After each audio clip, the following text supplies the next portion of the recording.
Hello student, मैं अनु सिंह, आप सभी की मैथ्स की एजुकेटर। और आई नो कि थोड़ा परेशान होंगे अपने कंपार्टमेंट और इम्प्रूवमेंट या जिसके रिजल्ट में आरटी लिख के आ गया है वो बच्चे थोड़े परेशान होंगे। उसी के बारे में डिटेल यहाँ पे हम डिस्कस करने वाले हैं और डिस्कशन करने वाले हैं, और आगे क्या करना है, कैसे करना है, वो भी थोड़ा सी प्लानिंग करते हुए चलेंगे। देखो, अभी तक इम्प्रूवमेंट और कंपार्टमेंट का कोई नोटिफिकेशन नहीं आया हुआ है, बस अभी काम हो रहा है। तो सिर्फ और सिर्फ मार्क्स री इवेल्युएशन पे, चाहे 10th का हो चाहे 12th का हो। अब मैम करना कैसे है, क्या करना, देखो अभी तक नोटिस आया नहीं है, तो हम एक लास्ट ईयर का एक वो लेके, क्या कहते हैं कि हाँ लास्ट ईयर का स्केल लेके अभी हम अपना एक बेसिक वो लेके चल सकते हैं कि हाँ अब तक कब तक चीज़ें खत्म हो जाएंगी। तो वही हम डिस्कस करते हुए चलेंगे, जरा सा ध्यान से देखिएगा। देखो बच्चा, कंपार्टमेंट या इंप्रूवमेंट की बात कर ले, या फिर आपके रिजल्ट में आरटी लिख के आ गया, ठीक है। कंपार्टमेंट बच्चा 3 स्टेज होते हैं, ठीक है। 3 चांस देते ही सीबीएसई आपको अपने कंपार्टमेंट दूर करने का। Ma'am 3 chance, yes. पहला चांस जो तुम लोगों, मतलब जिन्होंने 2024 में अपना एग्जाम दिया है और उनका पहली बार कंपार्टमेंट आ गया है, ठीक है, तो वो अपना उनको बोलते हैं फर्स्ट चांस। जिन्होंने 2023 में जिनका कंपार्टमेंट आया था और उन्होंने कंपार्टमेंट दिया, पास नहीं हुए, फिर उन्होंने आपके साथ बोर्ड दिया होगा, ठीक है, उनको बोलते हैं सेकंड चांस।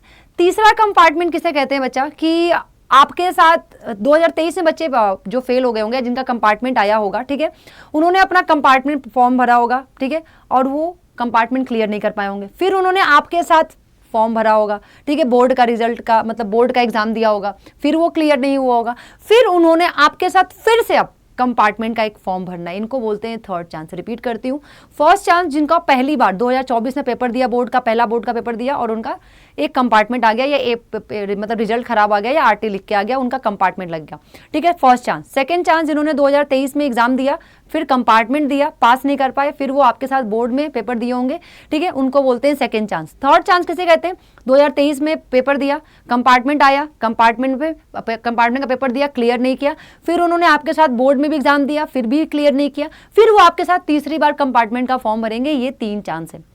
अगर बच्चा आपका फर्स्ट चांस है तो आपको कोई भी दिक्कत नहीं होनी चाहिए, क्योंकि आपका जो फॉर्म है बच्चा वो स्कूल फिल करेगा और आपका एडमिट कार्ड भी स्कूल देगा। लेकिन आपका सेकंड चांस तो चलो बोर्ड के साथ ही हो जाए, अगर आपका थर्ड चांस है बच्चा, अगर आपका थर्ड चांस है और अगर आपको फॉर्म फिल करना है तो आपको सेल्फ ऑनलाइन जाके फॉर्म फिल करना है। कैसे करना है, देखो मैं आपको ये बता देती हूँ।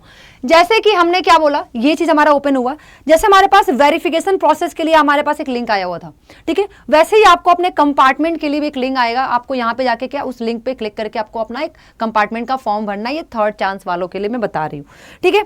अब बात कर लेते हैं आगे कि मैम कितने पेपर में कंपार्टमेंट दे सकते हैं। ध्यान से सुनिएगा, अगर आप 12th में हैं तो आप सिर्फ और सिर्फ एक सब्जेक्ट में कंपार्टमेंट दे सकते हो। अगर आप क्लास 10th में हैं तो आप 2 सब्जेक्ट में कंपार्टमेंट दे सकते हैं। इसका एक डिटेल में आपको मैं बताना चाहूंगी, इधर आ जाओ।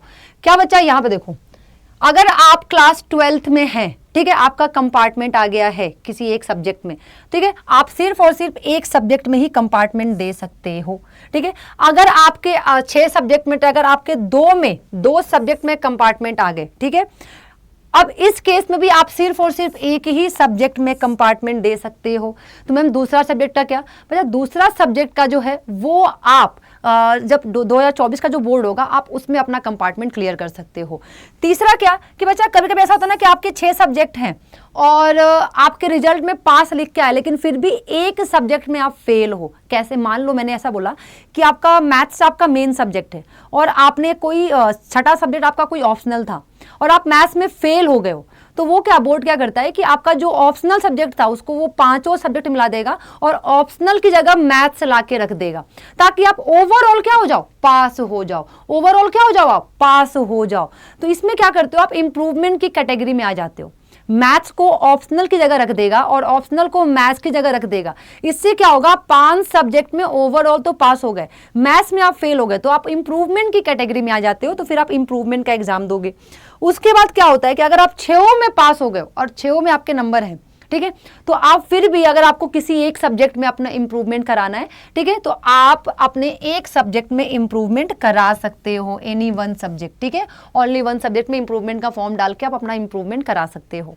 अब मैम क्या ऐसा हो सकता है कंपार्टमेंट वाले बच्चे इंप्रूवमेंट का फॉर्म नहीं डाल सकते? डाल सकते हैं, लेकिन एक साथ नहीं हो सकता। अभी कंपार्टमेंट दोगे तो फिर आगे आने वाले बोर्ड में आप अपना इंप्रूवमेंट दे सकते हो, कोई प्रॉब्लम नहीं है इसमें। क्लियर? 10th के लिए भी सेम प्रोसेस है, आप किन्हीं भी 2 सब्जेक्ट में कंपार्टमेंट दे सकते हो, बाकी सारी चीजें सेम है आपके साथ।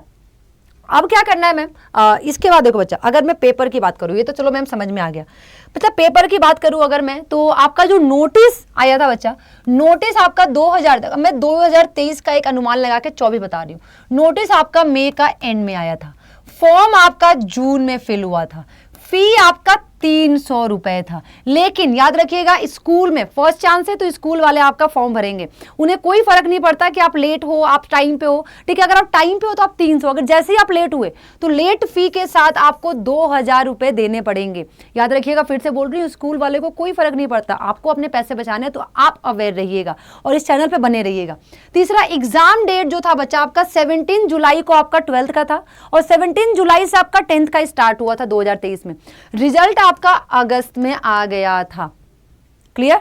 तो मैं आपको एक बता दूं कि अगर मैं जून से स्टार्ट करती हूँ फॉर्म वॉर्म फिल करने के बाद, और अगर मैं जुलाई की बात करती हूँ एग्जाम होने के बाद, तो लगभग आपके पास 45 दिन है अभी, अगर मैं पूरा मई हटा दूं तो 45 दिन आपके पास बच रहे हैं इन 45 दिन में। ठीक है बच्चा, आपको अपने कंपार्टमेंट की तैयारी अच्छे से करनी है, इस बात को दिमाग में रखिएगा। ठीक है, बहुत अच्छे से कर सकते हो, एक सब्जेक्ट का कंपार्टमेंट देना है, एक सब्जेक्ट को 45 दिन देना बहुत ज्यादा होता है। वक्त आ गया है उनका मुंह बंद करने का, जिन्होंने आपको बहुत सुनाया है। ये रिजल्ट, ये मौका जो आपको मिला है ना बच्चा, ये आपके पास आखिरी मौका है अपने रिजल्ट सुधारने का।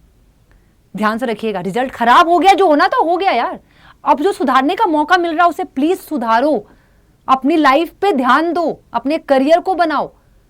लोगों का कोई भरोसा नहीं है यहाँ पे, तो आपके पास रिजल्ट सुधारने का एक मौका मिल रहा है। नेगेटिव चीज थी, पॉजिटिव सोचो। ठीक है, फेल हो गए यार, लेकिन अभी तो रिजल्ट सुधारा जा सकता है ना, सुधारो इसे, पढ़ाई करो, हार्ड वर्क करो। मैं कहती हूँ 45 दिन में 100 में से 100 लाना बहुत बड़ी बात नहीं है, आराम से ला सकते हो अगर खुद पे काम किया तो। सीटी का एग्जाम भी हो चुका है, लगभग सारे एग्जाम्स हो चुके हैं, तो अपने रिजल्ट पे ध्यान दो। अब ये बहुत इंपॉर्टेंट है, अभी बहुत ज़्यादा टाइम नहीं बीता है। ठीक है, तो ये डेट्स थे, इसको रख लो, ध्यान में रखो कि हाँ इन्हीं डेट के आसपास आपका 2024 के भी कंपार्टमेंट के पेपर हो सकते हैं। ठीक है, डेट हो चाहे नोटिस डेट हो, सारी चीज़ें इनके आसपास ही होंगे। तो please all the best, result सुधारो और उनको जवाब दो अपने इस रिजल्ट के साथ। Thank you so much, all the best.